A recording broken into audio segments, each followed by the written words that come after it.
So the question over the last year has become, where do we get good information from, right? RFK Jr. is saying, don't trust the experts. Thing, trusting the experts is not a function of science. I really want to delve deeper into that, right? If we're not trusting the experts, who are we trusting? If you get on a plane, the expert's going to be the pilot. Would you want someone else flying that plane?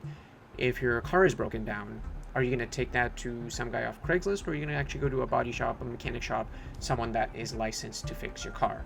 If you go to a restaurant and they don't have a food license, they are not approved by the local health department, are you going to eat there? And so why, when it comes to the health of your own body, are we not going to trust the experts? And then let's get into what experts are, right? We're not trusting an individual. We are trusting a body of research in science that has been peer reviewed.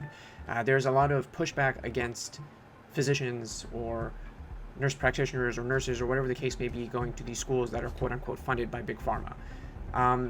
The schools rely on a body of research that has been done over decades and decades and decades. That research is publicly available. It's been looked at and peer reviewed. Peer reviewed means other scientists and physicians and clinicians have looked at it, have pushed back against it if it's been wrong, but it only makes it into that curriculum if there are no glaring issues with it. And then people like me and nurses and neurologists and a whole bunch of other people go through that program, learn that, and then we go through what's called continuing medical education, where every year you have to go through a certain number of hours, you have to get board certified every couple of years, and you have to recertify that. And that's how we change as the science changes. I think the problem with folks that are in leadership right now is that they think change is wrong. They are stuck in their ways, they have an opinion, and anything that's not within that line of that opinion is wrong. But that's not how science works.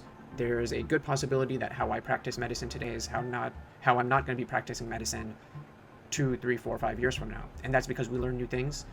I go through continuing medical education. I apply those things to my practice, and the practice of medicine and science change. And so coming back to the question of experts and whether we should or shouldn't trust experts, it comes down to, you're not trusting an expert just because I'm saying I'm a doctor. It's because I went through a grueling process of medical school and residency and continuing medical education and board certification and board recertification. And that is a level of proof that we as a society, up until a couple years ago, have accepted as that person knows enough to be able to not harm me when I go to them seeking medical advice.